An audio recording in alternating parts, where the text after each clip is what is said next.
It's really special to be joining the sorts of names that are in the Hall of Fame. The jockeys, Damian Lane, Frank Treen, JJ Miller, they're idols of racing, and to be mentioned in the same sentence is very special.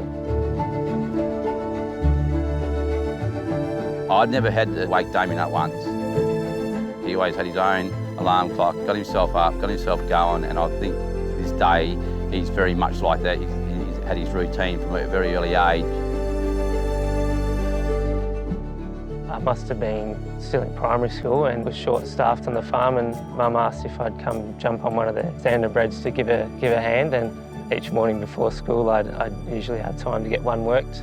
It was pretty soon we got going. I think I was riding in trials pretty early. I'd had my first race ride when I was 15.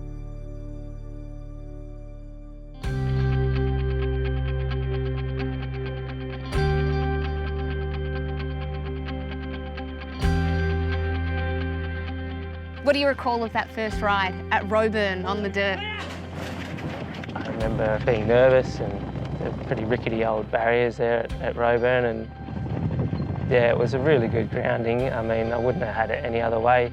A week on from the first ride at Roburn, you ride your first winner at Port Hedland, a track that goes from dirt to grass. I remember in the race, the horse just basically took a hold of me.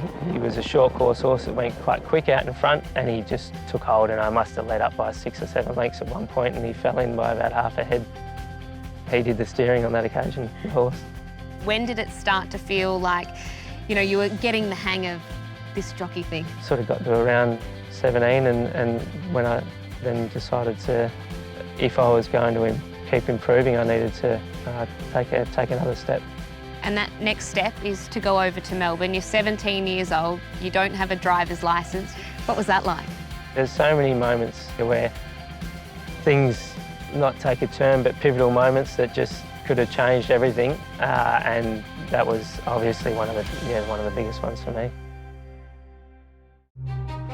The racing, and caught them in a beautiful line. Atlante Your drifting first back soon Group after the 1 start. win Sweet in Melbourne, Trust in a Gust. You're in a head bobber, and then you have to fight it out in the steward's room as well. I guess you didn't probably get that grand moment of thinking, yes, I've won my first Group 1, because on the line you wouldn't have known. Yeah, I didn't know on the line. Who got the bob? And then the head bobber in the finish, I wasn't sure if I'd got there. Sam Hyland was on the pony at the time. He rode up to me, and yeah, that was a really proud, relieving moment. What a fabulous finish, but Trust in a Gust has been headed and come back. Dissident wanted to lay in. It was a tough ride for Ben. April 27, 2019, you walk into the Tokyo jockeys room. I was quite apprehensive. I didn't ride a winner my first day, but I think my second day I rode 4 winners, and it was just a really big snowball effect from there. I rode a Group 1 winner a couple of weeks later, and then another one at the end of my trip. Damian Lane, is it another Group 1 in Japan for the Aussie boy? From where that stint has taken me, I could never have foreseen that, and yeah, it's just crazy. It's probably day 3 that was the most pivotal, because you ride a Group 3 winner on Murder Glace. 6 months later, you win a Caulfield Cup. A lot had to go right between that first time I rode him to the Caulfield Cup, and it was just, yeah, it's amazing that it all lined up. That 2019 spring was one to remember, because it wasn't just him, Lys Gracieux in the Cox Plate. That must have been one of the most special wins of your career. Yeah, it was. The Caulfield Cup was great. The Cox Plate was just even better. I had some close friends and family there on the day. Dad was there just to share that moment with them. It was a big day, and glad to come out on the right side of it. I think the Derby in Japan is the biggest race I've won and been a part of. Really, it's really big over there, and I think you have to sort of live it to understand the enormity of it, and then to be able to win one was really incredible. Damian Lane, the boy from WA in Australia.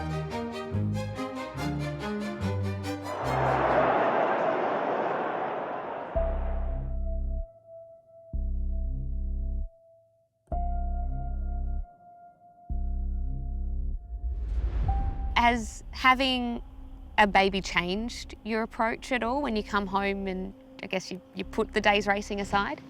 Yes, yeah, it has. They're obviously the most important people in my life, and get emotional talking about Charlie. Yeah, he's been great. It can be quite hard to put racing aside when you get home. once you have a little one come along, it's like, it doesn't really matter, you know, you get home and let's just worry about the races the next day. How proud are you to see your boy inducted into the WA Racing Hall of Fame? Very, very proud.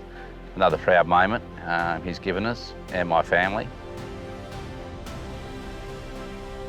And and his family, obviously. So, like, he's going to be very humble about it, but I think from where he started to where he is now, I think he deserves it. My grandparents, my parents, just never said you can't do anything. Like, they've always been, if you want to try, if you want to go, you do it. All of them have always been so supportive. What do you see in the next 5 years? Melbourne has become home. We have a great home there and we have a great life, so it'd be hard to up and leave. Either way, it's obviously going to be riding for hopefully a number of years yet, and hopefully successfully.